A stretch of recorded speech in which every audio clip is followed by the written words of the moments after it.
The wedding reception at the Dillard property had been going since 4:30, and by the time the buffet line opened, Vesper Hutchins had already counted 7 things that made her feel like a stranger in her own family photograph. She hadn't wanted to come. That was the honest truth she'd been carrying in her chest since her stepsister Cressida had called 3 weeks ago, voice bright as a new penny, saying, "You have to be there, hun, you absolutely have to." She had driven 4 hours from Knoxville to a small town outside Columbia, South Carolina, with a pressed blouse in her garment bag and a card with $200 inside, more than she could easily spare on a librarian's salary, and she had smiled through the rehearsal dinner and smiled through the ceremony and kept right on smiling the way a person does when they have decided, long ago, that belonging somewhere is a thing you earn with patience and silence and showing up anyway. Cressida had their mother's eyes and their mother's gift for filling a room without trying. Her stepsister moved through a crowd the way warm air moves through an open window, naturally welcomed, effortlessly noticed. The quieter one had their father's temperament instead, the kind of quiet that people sometimes mistook for shyness, but was really just a deep habit of watching before speaking, of reading a situation the way she read books, front to back, carefully, missing nothing. The Pemberton family, that was the groom's side, were Columbia people. Not flashy money, but settled money. The kind that had been in the same county long enough that their names sat on a library wing and a hospital corridor without anyone thinking twice about it. The reception tables had been arranged in the wide back garden behind the main house, dressed in ivory linen with low floral arrangements of white dahlias and dusty miller, and little amber votives that caught the late October light and held it like something precious. There were 14 tables, each one assigned. She had found her name card at table 11, right between a college roommate of Cressida's she had never met and a second cousin of the groom's who had spent the entire cocktail hour discussing his timeshare in Myrtle Beach with the intensity of a man delivering a TED Talk. It might have been fine. It probably would have been fine, except that somewhere between the ceremony ending and the reception beginning, someone in the Pemberton camp had miscounted chairs. She noticed it the moment the table filled. 12 seats, 13 name cards. One chair simply did not exist. She hadn't said a word. Of course she hadn't. She had looked around with the quiet, practiced eyes of a woman long accustomed to being the one who absorbs the inconvenience so that everyone else can stay comfortable. It was Cressida who spotted it first, already flustered, already being pulled in 4 directions at once in her wedding dress, earrings catching the light as she turned. "Oh Lord, I'm so sorry. We'll find something. Just give me 1 second." Her eyes landed on the old piano bench just inside the back porch door, the one attached to an upright nobody had played in years. She had pointed at it the way you point at something when you are overwhelmed and hopeful and carrying just enough guilt to make your smile go crooked. She had carried it herself, hadn't waited for someone to do it, walked to the porch, lifted the bench, solid oak, heavier than it looked, and brought it back to the corner edge of the table where it fit awkwardly between the table leg and a potted chrysanthemum. She balanced her plate on her knees at first, then finally just set it on the bench beside her and ate hunched slightly forward, the way you do when the furniture wasn't designed for the situation you find yourself in. Nobody at table 11 commented on the bench. The college roommate was absorbed in her phone. The timeshare cousin had moved on to toll roads. The October air was cool and smelled like wood smoke and chrysanthemums. And the string quartet near the garden gate was playing something classical and pretty that nobody was really listening to. She had just reached for her second dinner roll when the man sat down beside her. He came from the direction of the main house, moving with the unhurried steadiness of someone who had learned decades ago that there was no room worth rushing toward. He was perhaps 65, trim, with silver hair cut close and the kind of posture that didn't come from vanity but from years of standing in rooms where posture communicated everything. He carried a plate loaded with reasonable, unfussy portions, carved roast, green beans, a single dinner roll, and a glass of sweet tea that he set down on the bench between them with a quiet, "You mind?" That was more courtesy than actual question. His name, she would learn later, was Fordham Keswick. He was Tate Pemberton's father's oldest friend, not a blood relative, but the kind of man who had shown up at every Pemberton occasion for 40 years, and was therefore simply considered family by osmosis. He had driven up from Charleston that morning. He sat, and he ate, and he made the kind of small talk that good Southerners make at weddings, remarked on the weather holding beautifully, complimented the dahlias, mentioned that the roast was better than he'd expected from a catered affair. She answered in kind, grateful for the company, grateful for someone who wasn't staring at a phone or evangelizing about vacation properties. He had a measured way of speaking. Every sentence landed exactly where he placed it. She noticed that about him the way she noticed things quietly, filing it away without making a show of it. Then he set his fork down. Not the way a person sets a fork down when they are finished eating. The way a person sets a fork down when something has shifted inside them and food has suddenly become entirely beside the point.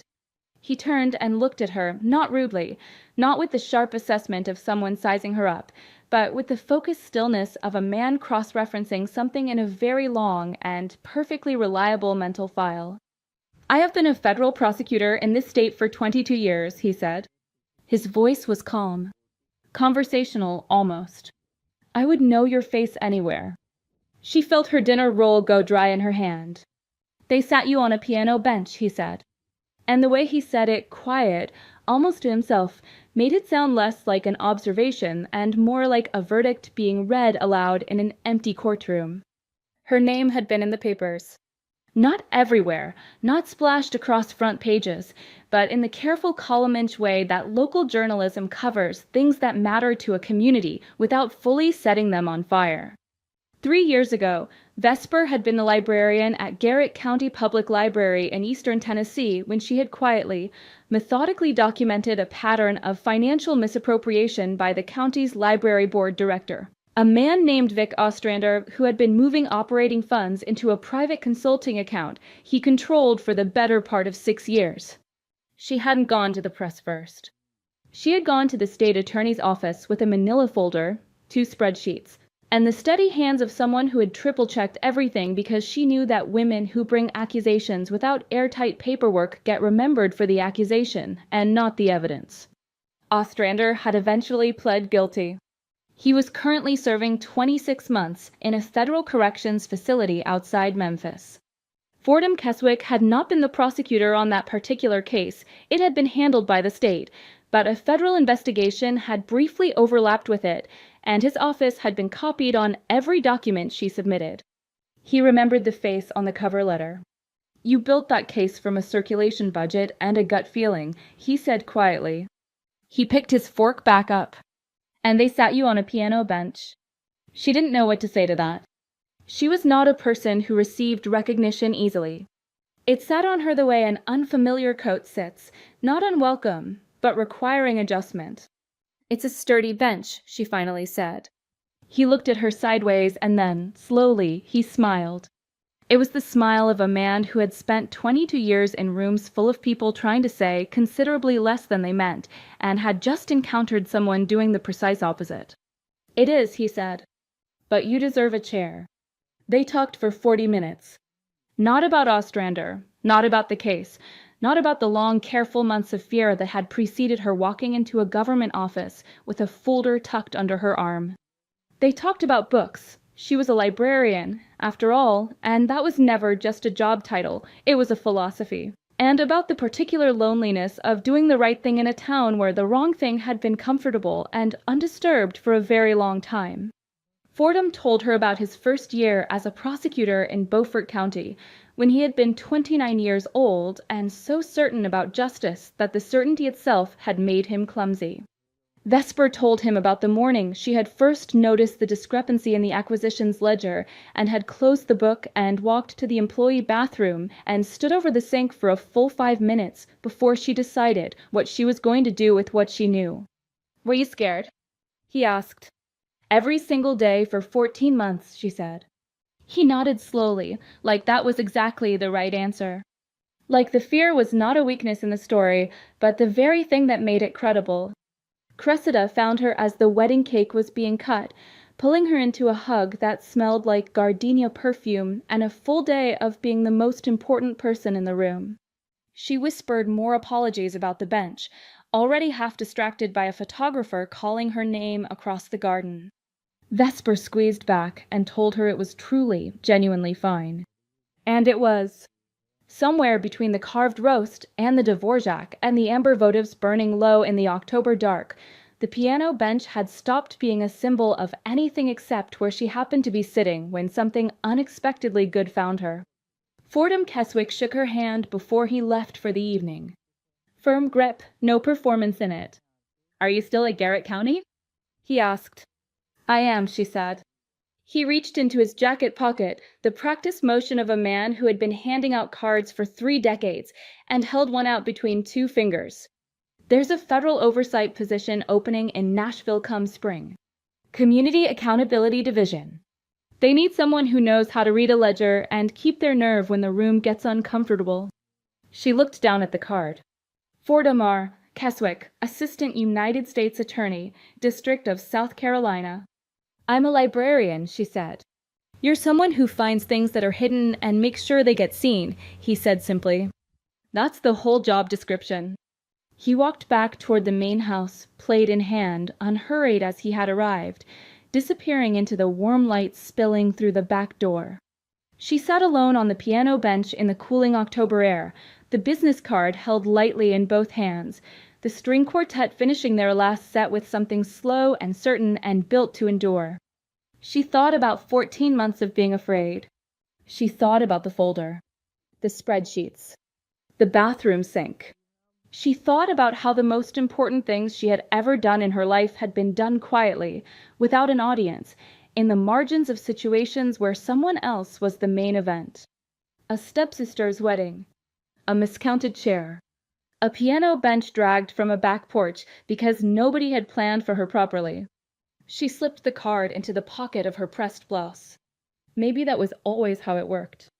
Maybe the people doing the most necessary things were always the ones eating off the corner of the table, making do with what was available, not because they deserved less, but because they were too busy doing the work to fight over the seating arrangement. She stood, lifted the piano bench with both hands, and carried it back to the porch where it belonged. There is a quiet lesson folded inside, and it is this: the world has a habit of underlooking the people who hold it together. The ones who carry the bench without being asked. The ones who triple-check their paperwork because they know the cost of being dismissed. The ones who show up, do the work, absorb the inconvenience, and say nothing. History is full of such people, teachers, librarians, clerks, neighbors, whose contributions never made the front page, but whose absence would have collapsed something essential. Recognition, when it comes, often arrives late and sideways from an unexpected stranger on an awkward piece of furniture at someone else's party. But it does come. Do the work anyway. Carry the bench. Keep the nerve. The right person will remember your face.